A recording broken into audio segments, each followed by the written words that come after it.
بسم اللہ الرحمن الرحیم۔ دوستو، یہ واقعہ ایک امریکی فوجی کا ہے جو اسلامو فوبیا کا شکار تھا۔ اس شخص کا نام رچرڈ میکنی تھا۔ رچرڈ نے امریکی فوج میں شمولیت ہی اس لیے کی تھی تاکہ وہ اس دنیا سے اسلام اور مسلمانوں کا خاتمہ کر سکے۔ رچرڈ 12 اکتوبر 1953 میں امریکی ریاست انڈیانا کے شہر منسی میں پیدا ہوا۔ رچرڈ بچپن ہی سے ریمبو کا مداح تھا۔ ریمبو سے محبت اور لگاؤ رچرڈ کے خون میں شامل ہو چکی تھی۔ رچرڈ ریمبو کی طرح سخت جان اور طاقتور بن کر اپنے ملک و مذہب کے دشمنوں کو صفحہ ہستی سے مٹا دینا چاہتا تھا۔ یہی جنون اسے امریکی فوج میں لے گیا۔ فوج کی تمام مشقتیں اور مشکلات اور مشن میں مسلسل کامیابی نے اسے امریکی فوج کے خصوصی گروپ امریکن مرین کور میں پہنچا دیا۔ مضبوط جسم، شاطر دماغ اور پیشہ ورانہ عسکری فوجی مہارت کی وجہ سے وہ جلد ہی سارجنٹ کے عہدے تک جا پہنچا۔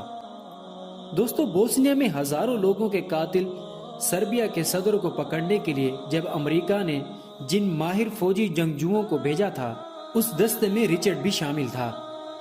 اسلام سے نفرت کے باعث امریکی فوج میں شمولیت اختیار کرنے والے رچرڈ کی اسلام اور مسلمانوں سے نفرت میں اس وقت اور زیادہ اضافہ ہو گیا کہ جب اس نے صومالیہ اور فلپائن میں سروس مکمل کرنے کے بعد جب وہ وطن واپس لوٹا تو اس کی نفرت میں آخری حد تک اضافہ ہو چکا تھا۔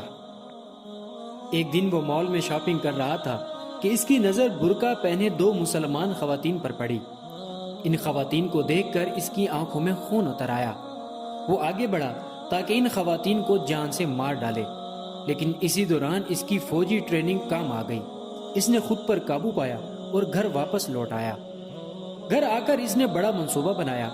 اس نے سوچا کہ کسی مسلمان کو قتل کرنے کے بعد اس نے مرنا ہے تو کیوں نہ وہ بہت سارے مسلمانوں کو مار کر مرے۔ لہٰذا اس نے اپنے شہر منسی کی ایک جامع مسجد کو جمعے کے دوران بم سے اڑانے کا منصوبہ بنایا۔ رچرڈ چونکہ فوجی تھا اس لیے دیسی بم بنانے کا بھی ماہر تھا، لہٰذا اس نے گھر میں ہی یہ بم تیار کرنے کا منصوبہ بنایا۔ اپنے ضمیر کو مطمئن کرنے کے لیے رچرڈ ایک بار مسجد گیا تاکہ وہ مسلمانوں سے اسلام کے بارے میں سوال کرے۔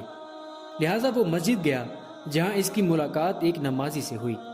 نمازی نے اس سے پوچھا کہ وہ اس کی کیا مدد کر سکتا ہے۔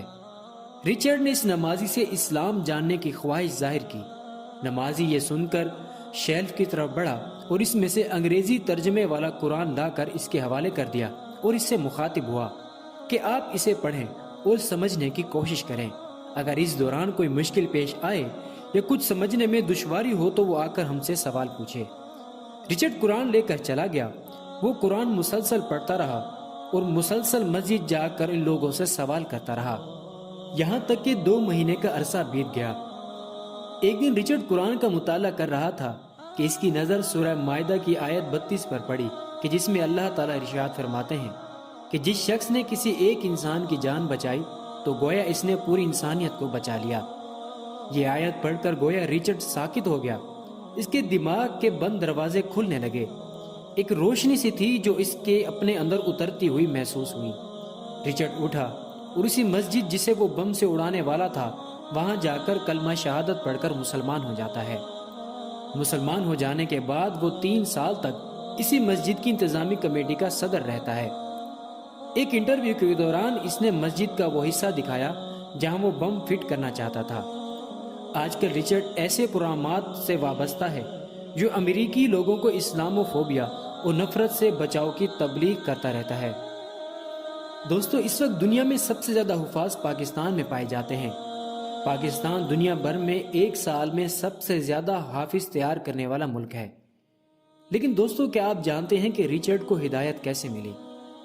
اسے ہدایت اس لیے ملی کیونکہ اس نے قرآن کو پڑھا اور پھر سمجھا۔